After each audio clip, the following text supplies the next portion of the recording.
বাংলাদেশ এবং পাকিস্তানের প্রথম ম্যাচ আমি কেন দেখছি জানেন? জাস্ট বিকজ অফ স্টেডিয়ামে কিছু সুন্দর সুন্দর মেয়ে ছিল এজন্য।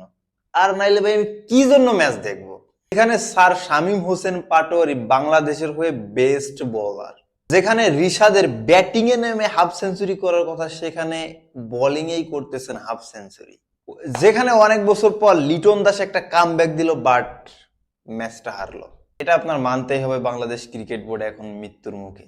তহিদ হৃদয় 1 বছর পর পর একটা ভালো ম্যাচ খেলেন, এরপর ফেসবুকে রচনা লেখা শুরু করেন। 22 বলে করেছেন 17 রান, যেখানে আমাদের টার্গেট ছিল 202। টিমের বর্তমান অবস্থা হচ্ছে ভালো একজন ব্যাটসম্যান নাই, ভালো একজন বোলার নাই, মানে শুধু নাই নাই নাই। আর সেখানে আপনারা ইগো দেখায় বাদ দিবেন সাকিব আল হাসানকে। টিমের অবস্থা তো এমন হবেই। টিমে একটা ভালো বোলার নাই যে একটা ক্রুশাল মোমেন্টে এসে একটা ব্রেক থ্রু দেবে। আরব আমিরাতের সাথে পারি না, পাকিস্তানের সাথে পারি না, এখন কোন টিম লাগবে যাদের সাথে আমরা পারবো?